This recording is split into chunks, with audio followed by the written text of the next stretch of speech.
Ça, 1 heure de plus dans la partie est de la République, c'est l'heure de vous informer.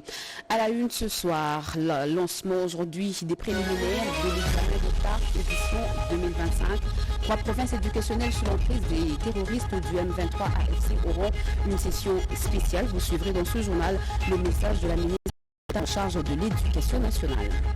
L'envahisseur du Congo, le Rwanda, organise le dépeuplement de la population venue occupe des terres des Congolais qui avaient fui la guerre.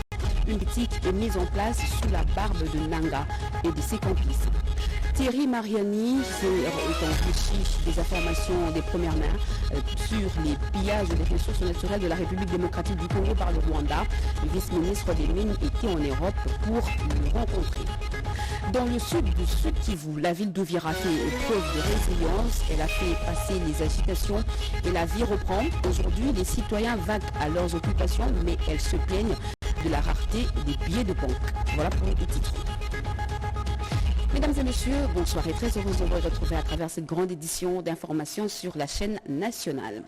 Lancement préliminaire de l'examen d'État édition 2025. 3 provinces éducationnelles sous l'emprise des terroristes du M23 AFC auront une session spéciale. Le message est de la ministre d'État en charge de l'éducation nationale, nouvelle citoyenneté Raïssa Malou, lancée lors du déroulement de l'épreuve. Anastasie Doumbou et Jean-Pierre Tchibankou. 13 242 candidats sont concernés par le prêt préliminaire de l'examen d'État édition 2025 qui s'est déroulé ce vendredi 7 mars sur toute l'étendue du territoire national. Ce, conformément au calendrier scolaire réaménagé, souligne l'inspecteur général à l'éducation nationale et nouvelle citoyenneté. Ce candidat sont répartis dans 259 centres enregistrés pour le cycle long et 76 candidats pour 15 centres au cycle court. Malheureusement, 3 provinces éducationnelles, Nord Kivu 1, Sud Kivu 1 et Sud Kivu 3 ne sont pas concernées par ces épreuves à cause de la situation préoccupante dans la partie est du pays. Par contre, une session spéciale sera organisée lorsque les conditions sécuritaires seront favorables. À l'occasion du début de ces épreuves, de l'ex-État, la ministre des tutelles a rassuré que leur cause reste prioritaire.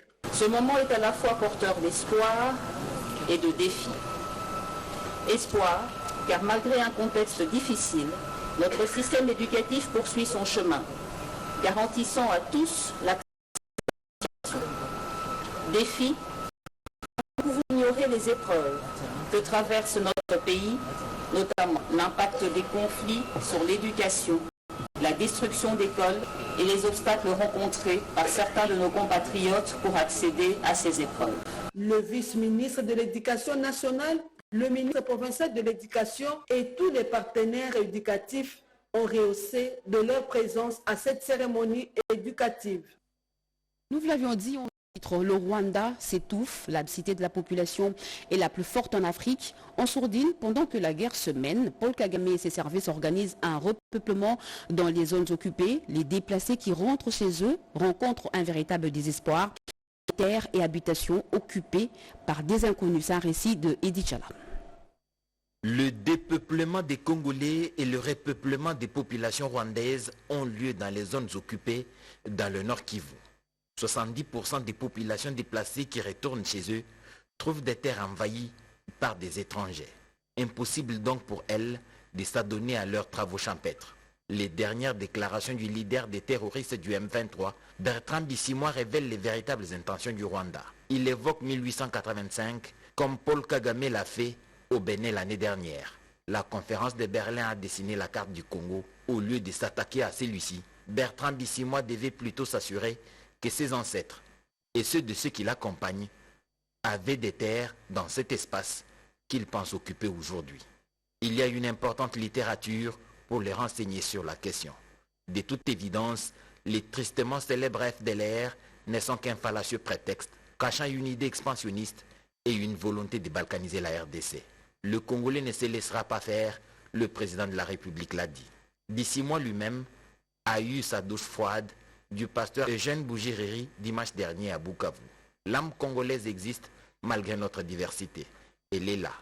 Ses velléités, on le sait, sont soutenus par des forces obscures. Nicolas Sarkozy, ancien président français, toute honte bue, devant l'Assemblée nationale, avait parlé de la densité du Rwanda et des espaces de la RDC comme s'ils étaient à vendre. Tout Congolais le sait, les espaces sont les nôtres et les demeureront. D'ici mois, les Rwandais qui l'accompagnent, Nanga et ses soutiens dévoilés et non dévoilés, peuvent se bercer d'illusions. Le Congo restera un et sur ses 2 345 410 km². Cette guerre n'est qu'une tempête qui permet à l'esprit congolais de prospérer. Puis après, nous la gagnerons. Initié par le président de l'Assemblée nationale, Vital Kamerhe, une délégation du réseau des jeunes parlementaires conduite par l'honorable Joseph Nkoy a rencontré l'ambassadrice du Royaume de Belgique à Kinshasa, Nimbalaka.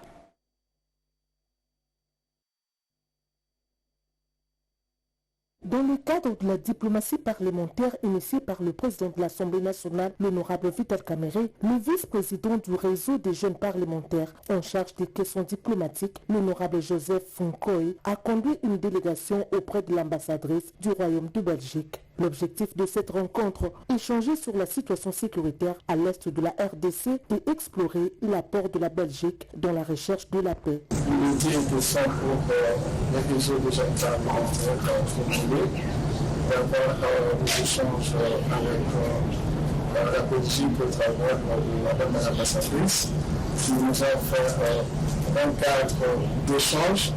Nous avons principalement discuté sur la situation sécuritaire à l'est de la République, qui est une question qui nous préoccupe tous au plus haut niveau.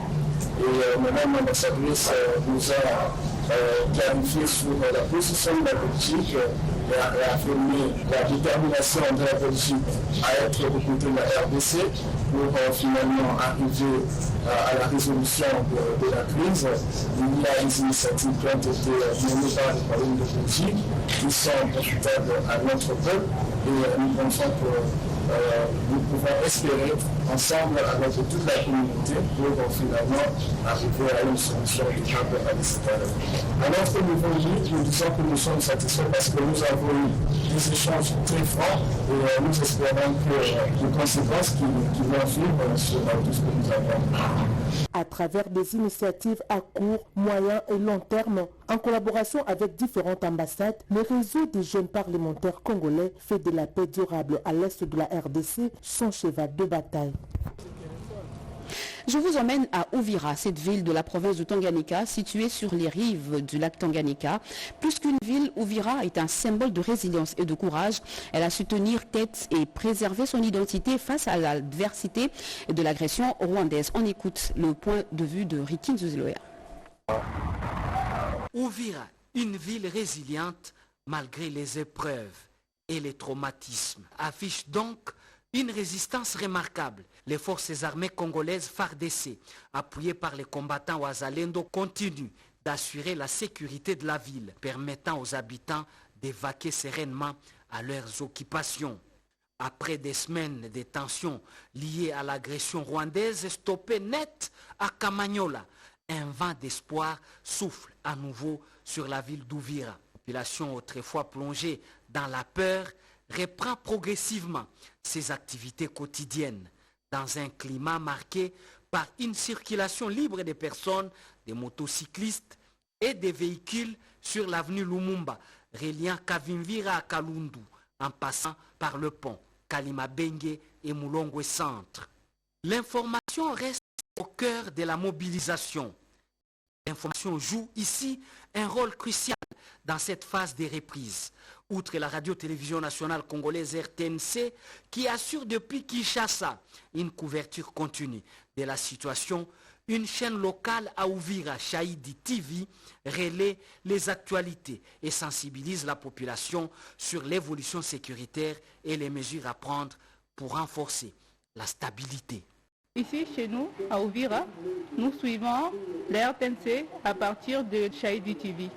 Si le chemin vers une paix durable reste semé d'embûches, Uvira démontre que la résilience de ses habitants, combinée aux efforts des forces de défense, permet de relever les défis et d'entrevoir des jours meilleurs. La situation actuelle de la ville, surtout ici à Uvira, Comme les gens le savaient, l'M23 n'est pas à Uvira. Nous sommes avec notre armée, FARDC et Wazalendo. En tout cas, nous sommes enclavés, nous les agents de transfert. Ce sont les banques qui nous servent de l'argent qu'on donne aux clients. Et ça arrive des fois qu'on cherche des francs congolais, on donne des taux qui n'existent pas parce qu'il n'y a pas là où vous allez faire un retrait à la banque. L'agression stoppée à Kamanyola a redonné à la population un souffle d'espoir, confirmant que l'unité et la vigilance restent des armes puissantes pour la stabilité du Sud Kivu. Le soutien, l'appui et même apport des vivres sont attendus. Et sa campagne de sensibilisation des populations congolaises, en particulier des jeunes, pour défendre la nation. Jean-Pierre Bemba, vice-premier ministre, ministre des Transports et votre communication, est arrivé à Kikwit, dans la province de Kwilu. Durant son meeting, comme partout ailleurs, il a exhorté la population à soutenir les efforts du chef de l'État avant de demander d'intégrer l'armée. Émile Kaindo. La ville de Kikwit a vibré ce mercredi 5 mars au rythme de la campagne de sensibilisation et de mobilisation générale à l'éveil patriotique de la population en général et plus particulièrement de la jeunesse appelée à s'enrôler volontairement et massivement au sein des forces armées de la RDC et de la police nationale congolaise pour faire face à l'agression rwandaise. Maître Didier Mazenga Moukandou, digne fils du terroir et leader charismatique du parti lumumbiste unifié Palou, le vice-premier ministre, ministre des Transports, voies des communications et des enclavements, Jean-Pierre Bemba Gombo, en sa qualité de membre du présidium de l'Union sacrée de la Nation, a dans son message devant une foule immense et compacte invité le jeune à l'unité, à la cohésion et à servir la nation sous les drapeaux. Auparavant, la ministre d'État, Eve Bazaïba, avait exhorté le jeune fille, en ce mois de mars, a s'enrôler massivement à l'instar de jeunes garçons. Maître Didier Mazenga Moukandou, qu'on appelle affectueusement ici l'homme de Kisalo Nantoala, Koutouba Nanima, a rappelé la population la nécessité et l'urgence de réitérer son soutien indéfectible au chef de l'État et au FARDC contre les agresseurs rwandais et leurs supplétifs. Plusieurs personnalités, tant militaires que civiles, ont pris une part active à ces meetings populaires, dont les députés nationaux, Mouziazia, élu d'Idiofa, et Bitini, élu de Boulungu, les conseillers du chef de l'État, Raphaël Kabengele, et le ministre provincial des Finances, Papi Mitete, représentant personnel du gouverneur intérimaire du Kwilu, Félicien Kiwai. Vous avez corrigé avec moi, c'était le timbre vocal de Willy Atunakov. La jeunesse de Katanga, mobilisée par le vice-premier ministre, ministre du Plan et Guylaine Yembo, la masse juvénile appelée à l'éveil patriotique et à l'engagement dans l'armée congolaise. Regardez. Cette initiative s'inscrit dans la continuité de l'engagement du vice-premier ministre, ministre du Plan Guylaine Yembo, qui poursuit sans relâche la démarche amorcée à Kalemi le 11 février dernier pour la défense de l'intégrité territoriale face à l'agression rwandaise. Guylaine Yembo a exhorté la jeunesse à faire bloc derrière les commandants suprêmes des forces armées de la République et le valeureux Wazalendo, pilier de la résistance congolaise, tout en appelant à la solidarité nationale. Ils ont voulu faire croire au monde entier que c'était une raison d'une communauté minoritaire. Mais aujourd'hui, c'est une très grande victoire que nous ne devons jamais oublier pendant toute cette période difficile. Mais nous devons marcher dans cette lutte jusqu'à ce que, comme dit le président de la République, que nous puissions avoir cette paix durable dans notre pays. La tournée du vice-premier ministre ne s'arrête pas là. Elle se poursuivra à Kamina et à Kolwezi, renforçant ainsi l'engagement de la jeunesse dans l'ensemble de l'espace Grand Katanga. Guylaine Yembo a ainsi appelé chaque citoyen à participer activement à cette dynamique de patriotisme et de responsabilités collectives. Et dans le secteur des mines, l'heure est au renforcement du rôle de tout service rattaché à ce ministère. C'est dans cette logique que le ministre de tutelle a nommé les avocats. La guerre d'agression dont est victime la République démocratique du Congo de la part du Rwanda se déroule essentiellement sur le terrain économique. car il s'agit d'exploiter des minerais stratégiques situés dans la partie orientale de la RDC. Voilà pourquoi le ministre de Mines, Kizito Pakabomba Kapinga Mouloumé, tient à renforcer le rôle technique de tous les services rattachés au ministère. C'est dans ce cadre que le patron de Mines a procédé à la nomination des nouveaux animateurs au sein de la cellule technique de coordination et de planification minière, CTCPM. Il s'agit de Dieudonné Louis Ntambwe Kasonga Mwimba, coordonnateur de la cellule. Bilolo Kanyama Peter, coordonnateur adjoint chargé des questions techniques. Patricia Undele, coordonnateur adjoint chargé des questions d'administration et des finances. La dernière ordonnance présidentielle régissant la nomination du coordonnateur de la CTCPM remonte à 1982.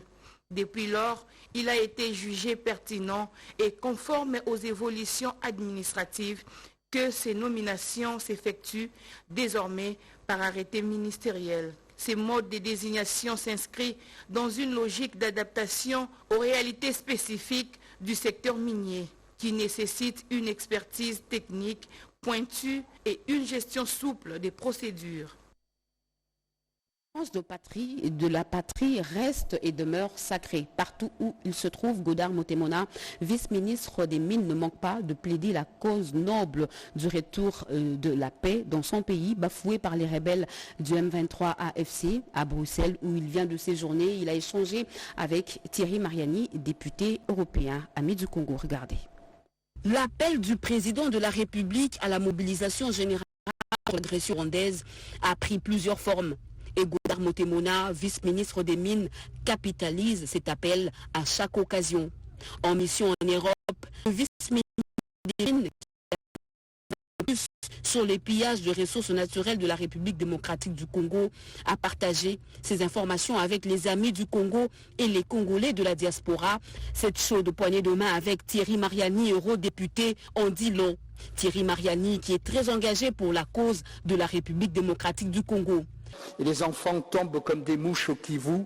Et ça fait 30 ans qu'on ne fait rien. Ce qu'il faut aujourd'hui, c'est s'attaquer aux racines du mal. Leurs échanges avec Godard Motemona lui a fourni davantage les matières contre cet agresseur arrogant qui est le Rwanda. Alors aujourd'hui, on a une agression, l'agresseur est connu, c'est le Rwanda de M. Kagame. Et il est temps que l'Union européenne prenne enfin des sanctions pour faire en sorte que l'agresseur soit stoppé. Satisfait d'avoir joué son rôle qui est celui de donner des éléments pour les cas spécifiques des mines, Godard Motemona a remercié son interlocuteur pour le plaidoyer qu'il mène contre le Rwanda et ses supplétifs du M23. Hier, c'était les mensonges. Partout ici en Europe, les mensonges de Kagame, par le travail, la diplomatie agissante de notre président. Aujourd'hui, la vérité est là. Et nous continuons, nous vous encourageons pour que les sanctions soient effectives contre Kagame. Au Parlement européen, Thierry Mariani a promis de redoubler d'efforts pour faire sauter les vétos de Luxembourg afin d'obtenir de 27 des sanctions coercitives contre le Rwanda et ses pantins du M23. Et juste après ce journal, vous suivrez en page magazine les différents contacts du vice-ministre des Mines en Belgique avec la diaspora congolaise également. Parlons à présent de cet engagement collectif pris par le directeur centraux et provinciaux de la DGRAD. Il faut aller au-delà des assignations budgétaires et ces hauts cadres ont signé un acte d'engagement. Cédric Enina. 4 jours pour identifier les réformes et les actions susceptibles de booster les recettes non fiscales au cours de cet exercice budgétaire. Et ce, dans un contexte difficile, marqué par la guerre d'agression dans la partie est du pays. Au nombre de recommandations, l'on peut noter doter les centres d'ordonnancement des textes légaux et réglementaires, la mise en place d'un cadre permanent de concertation DGRAD servi d'assiette, l'engagement des actions de recouvrement et l'instauration du système de dialogue fiscal avec les assujettis défaillants. Le directeur général de la DGRAD, Étienne Otudu-Lutula, s'est dit satisfait des conclusions de ces assises. Vous avez ainsi contribué à améliorer et à asseoir un modèle d'organisation de la conférence des directeurs de la DGRAD. L'avantage de ces modèles Il décompose en plusieurs domaines au panel et donne le détail des éléments à prendre en compte pour une planification et un suivi évaluation des stratégies sectorielles de mobilisation de l'essai commercial. Pour sa part, le directeur de cabinet représentant le ministre des Finances s'est montré optimiste quant aux conclusions de ces assises et qui vont permettre, selon lui, de relever les défis dans la mobilisation des recettes non fiscales. Autre temps fort de ces travaux, c'est la signature des actes d'engagement. Par ces gestes, ces hauts responsables de cette régie financière s'engagent donc à travailler d'arrache-pied pour la réalisation des assignations budgétaires de 2025 fixées à hauteur de 6 350 milliards de francs congolais. Préparatif de la 16e réunion du Conseil des ministres de la zone des libre-échanges continentales africaines, les CAF, des commissions et sous-commissions sont mises en place. Le ministre du Commerce extérieur, Julien Paluku, ne veut omettre aucun détail total de cette rencontre. Regardez. Kinshasa va accueillir du 17 au 18 avril prochain la 16e réunion du Conseil des ministres de la zone de libre-échange continentale africaine, le CAF en sigle, décroché l'année dernière à Zanzibar, en Tanzanie, par le ministre du Commerce extérieur, Julien Paluku. Les différentes sous-commissions pour assurer la bonne tenue de ces conseils des ministres du Commerce extérieur de la ZLECAF ont été mises en place au cours de la réunion présidée hier jeudi à Kinshasa par le ministre du Commerce extérieur.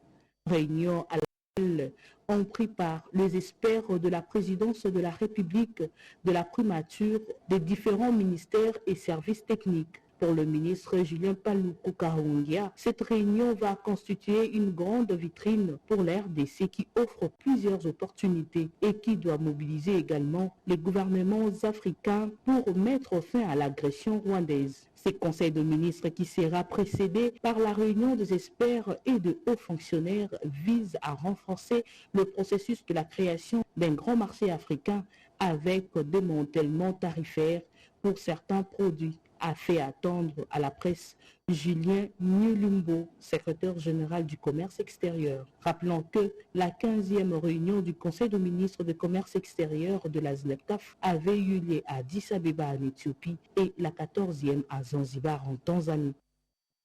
À la Fédération des entreprises du Congo FEC, les opérations maritimes évaluent les litiges de taxes d'accostage des bateaux. Le président national de la FEC, Robert Malumba, s'est engagé à aider ces sociétaires à travers les solutions durables. Une séance de travail a eu lieu dernièrement au siège de la Fédération des entreprises du Congo, présidée par le président national Robert Malumba Kalombo. Il s'agit de la réunion des opérateurs maritimes qui évaluaient un litige concernant la taxe sur l'accostage de bateaux sur les ports africains. À travers les membres du secteur maritime, nous avons contesté cette redevance. Et cela, ça nous a amené jusqu'à aller au niveau de la justice, au Conseil d'État, où nous avons été déboutés au mois de septembre. Mais les concertations ont continué au niveau du ministère des Transports jusqu'à ces jours. Mais jusque-là, au niveau de la Fédération des entreprises du Congo, à travers les membres du secteur maritime, nous avons trouvé que c'est une redevance qui devait encore amener un peu beaucoup de charges sur les produits importés. Mais vu que c'est une redevance qui a été prouvée au niveau d'une résolution sur le plan international, et en bref, sachez que l'État c'est notre partenaire, nous travaillons avec ensemble et les membres aussi, nous avons intérêt à travailler ensemble pour que nous puissions trouver des solutions meilleures. Auparavant, le patron de patrons a reçu en audience tour à tour la directrice générale de l'Agence nationale pour la promotion des investissements et le dernier a été reçu le directeur général du journal officiel Furum Tété-Ivet. Il s'agit de relancer le partenariat avec ces structures de l'État. Elle avait pris la parole lors du dernier passage du chef de l'État, Félix Antoine Tshisekedi Tshilombo à Mbujimaï. Agnès Nimba a porté la voix des enseignants du Kasaï oriental pour la régularisation de leur situation administrative. On fait le point avec Nadine Kilosho et Sadik Kenina. Nous dit bien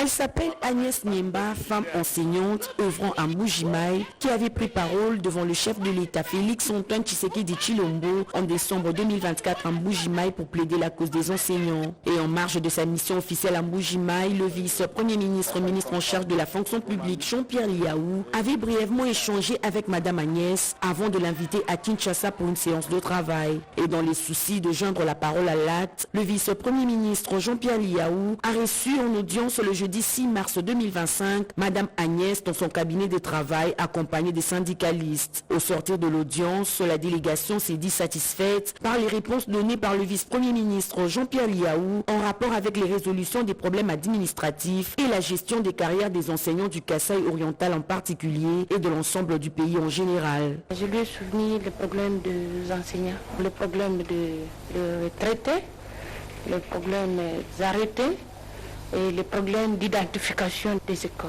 Nous avons répondu qu'on va trouver solution ensemble avec notre ministre en charge de l'éducation. Je le remercie parce que c'est un homme de parole. Il parle et puis il réalise. Aujourd'hui, le chef de l'État nous a envoyé Moïse de venir nous enlever dans la souffrance où on subissait. Depuis son avènement à la tête de la fonction publique, le vice-premier ministre Jean-Pierre Liaou a imprimé un rythme de travail soutenu qui impacte le processus de redressement de la modernisation et de l'administration publique congolaise tel que voulu par le chef de l'État Félix-Antoine Tshisekedi Tshilombo. Des ressources hydrauliques Teddy Luamba tient à l'amélioration de la desserte en électricité. Voilà bientôt plus de 1500 ménages de Nigeria accès à l'électricité de qualité. On fait le point avec Alain Bikaï. Très déterminé à matérialiser la vision du chef de l'État Félix-Antoine Tshisekedi Tshilombo dans son secteur, le ministre des Ressources hydrauliques et électricité, professeur Teddy Luamba Mouba, s'est rendu au quartier Gilles Brasserie pour inspecter les travaux de l'électrification des milliards d'euros exécutés par l'Agence nationale de l'électrification et services énergétiques, ANSER, financés par les gouvernements. Sur place, Teddy Luamba Mouba a tenu à se rassurer de l'état d'avancement de ces travaux pour permettre aux habitants de ces banlieues de Kinshasa d'accéder à l'électricité de qualité, comme le veut le président de la République, Félix-Antoine Tshisekedi. Aucun détail n'a pas échappé au ministre de l'électricité qui a insisté sur la qualité de ces infrastructures et la célérité dans la réalisation de ces travaux. Selon les patrons des énergies en République démocratique du Congo, la première phase de ce projet consiste au raccordement de près de 1500 ménages à ces réseaux. C'est la satisfaction de voir combien ANSER est en train de matérialiser la vision du chef de l'État Félix-Antoine Tshisekedi Tshilombo qui veut que nous puissions améliorer la qualité des services de base pour tous les Congolais. Et en matière d'électricité, vous venez de voir aujourd'hui, c'est des infrastructures qui seront livrées à un réseau qui est déployé en conformité avec les normes et les standards internationaux, mais aussi 1500 ménages raccordés que nous allons pratiquement sortir une poche noire. Et je pense que cette mission, c'est quelque chose de très important parce que le secteur de l'électricité, c'est un secteur qui appelle à des gros investissements, à la réalisation de travaux et pour avoir des fruits mûrs tels que nous les avons aujourd'hui. Concernant les doléances de certains notables de ces quartiers, sur la non prise en charge de certains coins d'Engil Brasserie par ces projets, Teddy Luamba Mouba a promis l'élargissement de ces derniers dans un avenir proche. En santé, lutte contre le cancer du col de l'utérus, c'est une première en République démocratique du Congo avec l'introduction du vaccin contre le papillomavirus humain, l'agent causal de cette maladie. On fait le point avec Eugénie Chabani. Pour lutter contre les cancers du col de l'utérus, la RDC va introduire en 2026 le vaccin contre le papillomavirus humain, agent causal du cancer du col de l'utérus, une maladie silencieuse qui décime les femmes et les jeunes filles. En RDC, les filles de 9 à 14 ans constituent la cible de ces vaccins. Pour renforcer l'immunité des enfants de moins de 5 ans et augmenter l'expérience de vie de la population, la couverture vaccinale des routines sera renforcée dans le cadre du plan Machako. Le gouvernement national et provincial comptent honorer leur engagement pour mobiliser des fonds pour améliorer la couverture vaccinale. C'est pour lutter contre la mortalité due aux maladies évitables par la vaccination. Et puis le pays s'est engagé à lutter contre la malnutrition chronique, estimée à 47%. Toutes ces mesures vont renforcer la mise en œuvre de la couverture santé universelle. Elles constituent les résolutions du 4e Forum sur la vaccination et l'éradication de la polio et les cancers du col utérin. À la clôture de ces forums, le vice-premier ministre et ministre de l'Intérieur, Jacquemain Chabani, a, au nom du chef de l'État, décerné des prix aux provinces qui ont mobilisé plus de recettes. Le Tanganyika est le premier sur la liste et le Nord-Ubangi a remporté les prix des meilleures progressions. Occasion pour le ministre de la Santé d'expliciter les critères et les engagements. Jacquemain Chabani a réitéré le soutien du chef de l'État dans l'amélioration de la vaccination en RDC, tout en exprimant sa gratitude aux partenaires techniques et financiers, à savoir l'UNICEF, l'OMS, PAT, Gavi et la fondation Bill et Melinda Gates. Réinsertion des ex-combattants, le programme de désarmement, démobilisation, relèvement communautaire et stabilisation PDDRCS et le ministère de la formation professionnelle relance le centre d'apprentissage d'Oumi dans la commune de Maluku. Ce centre qui facilitera la réinsertion des ex-combattants de la milice Mobondo et les jeunes désœuvrés de ce coin. Peggy Mukunda. En vue de matérialiser la vision du chef de l'État, Félix-Antoine Tshisekedi, pour la consolidation de la paix et la reconstruction socio-économique du pays, le programme de désarmement, de mobilisation, relèvement communautaire et stabilisation PDDRCS, en partenariat avec le ministère de la formation professionnelle, mettra en place très bientôt un projet pilote autour de la relance et de l'opérationnalisation du centre d'Oumi, centre de formation et d'apprentissage spécialisé dans plusieurs filières telles que la menuiserie, l'agriculture, l'informatique, la maintenance des engins lourds, la coupe et couture et bien d'autres. Situé à 120 km du centre-ville de Kinshasa, dans la commune de Maluku.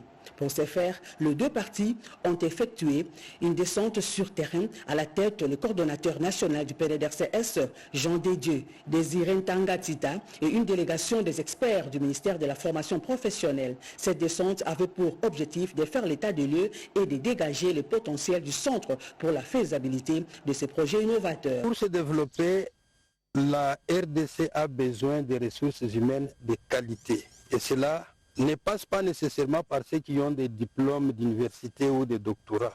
Ça passe par l'acquisition des hommes et des femmes qui ont un savoir-faire. La mise en œuvre de ces projets sera bénéfique à la réinsertion professionnelle de la milice Mobondo de Kwamout d'une part, à la population riveraine d'autre part, aux jeunes désœuvrés et favorisera également la création de l'emploi et l'entrepreneuriat des jeunes Congolais. Le président du Sénat, Jean-Michel Samaloukonde, poursuit son périple dans le Grand Katanga. Hier, il est arrivé à Kalemi, la ville frontière de la ville de Tanzanie. Mobilisation générale de la jeunesse du Tanganyika contre l'agression rwandaise, le président du Sénat Jean-Michel Samaloukonde en première ligne au front à Kalemi, ville frontalière avec la Tanzanie. Face à une foule nombreuse avec laquelle Samaloukonde a communié dans un meeting populaire à la plage de Kalemi le 6 mars 2025, il a souligné la nature économique de cette guerre et a insisté sur la vigilance, d'autant plus que ce sont les minéraux dont le lithium de Kalemi qui sont visés par les envahisseurs du territoire congolais. Le speaker de la Chambre haute du Parlement a invité toute la population à la vigilance. Ça a été une occasion pour nous de communier avec la population à travers un meeting populaire et faire passer ce message de sensibilisation, d'abord d'unité et de cohésion face à l'agression, mais aussi de la mobilisation de nos jeunes. Nous avons trouvé ici une population très réceptive au message que nous avons voulu donner, mais surtout une population qui nous a appelé à du soutien. On a demandé d'être soutenu à tous les niveaux, d'abord par les autorités politiques et administratives du gouvernement central, mais aussi de toutes les populations de toutes les provinces, d'être soutenues dans cette situation sécuritaire où plusieurs fois elle a été citée comme province dans la ligne de mire. Et nous savons que c'est par rapport à ses potentialités minières. Nous avons, donné ce message de soutien aux autorités que nous avons trouvé ici. Nous avons remercié les jeunes que nous avons pu voir qui ont déjà commencé à s'engager dans cette vocation militaire. Nous avons appelé à plus de jeunes. Venus nombreux à cette rencontre avec le président du Sénat, les jeunes de Kalemi ont promis de rejoindre massivement les rangs des FARDC, scandant les slogans « La patrie ou la mort ». Et puis, cet arrêté ministériel portant suspension du directeur général d'un établissement public dénommé Agence nationale de développement de l'entrepreneuriat congolais, le ministre de l'Industrie et Développement des petites et moyennes entreprises et petites et moyennes industries, vu la constitution telle que modifiée par la loi numéro 11/002 du 20 janvier 2011 portant révision de certains articles de la constitution de la République démocratique du Congo du 18 février 2006, spécialement en son article 93, considérant la gravité de fautes administratives actées et documentées dans le procès verbal de la réunion extraordinaire du conseil d'administration de l'ANADEC de 10 et 11 février 2025, notamment le non-exécution des résolutions du conseil d'administration, l'usurpation du pouvoir du conseil d'administration, faux et usage de faux, ainsi que les indices sérieux des fautes de gestion relevées dans les 10 procès verbaux, dont la non-justification de certaines dépenses, l'exécution des dépenses non budgétisées et sans autorisation du conseil d'administration, le non-respect des procédures, des passations, des marchés publics et l'absence de preuves des prestations pour lesquelles les fonds publics ont été décaissés, le soupçon d'une mauvaise utilisation des ressources de l'établissement mobilisé notamment en novembre et décembre 2024 ayant occasionné la précarité de la situation financière mise à charge de M. Kizaba Anka PC Godefroy en qualité de directeur général de l'ANADEC.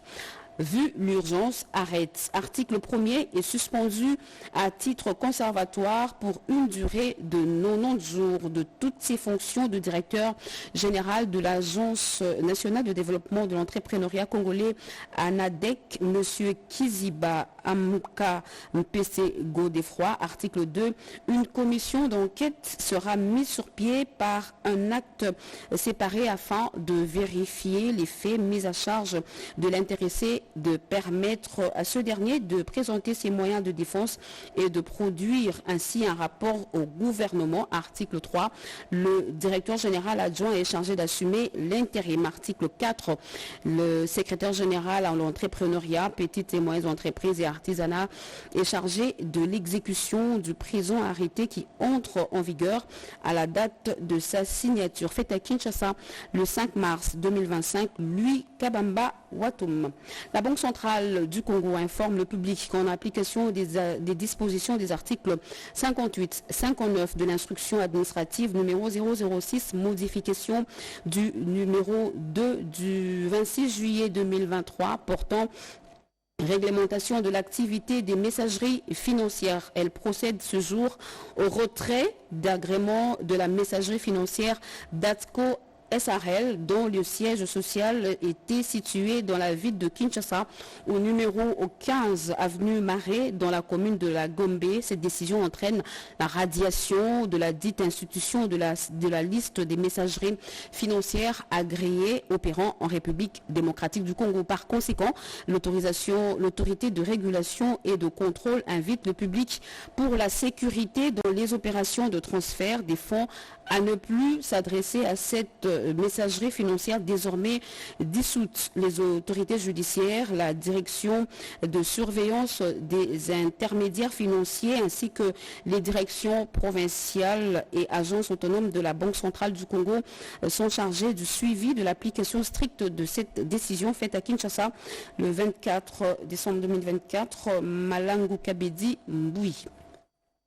Fin toujours là, mesdames et messieurs. Merci de l'avoir suivi. Merci à vous qui nous suivez à Istanbul, Ankara, en Turquie. Merci à vous qui nous suivez sur satellite. Vous êtes sur la RTNC. Ce journal a connu le concours rédactionnel de Eric Kabamba, Diane Balaka et Edith Chala, coordonné par Pati Tondouangou et réalisé par Patrick Kachala, Junior Luyé. La partie technique est assurée par Joseph Nzinzo et Rubens Nkombu et supervisée par Sylvain François Kalonji. Très bon suite au programme sur nos antennes retrouvées à 23h. Bobo Anad Mokonti.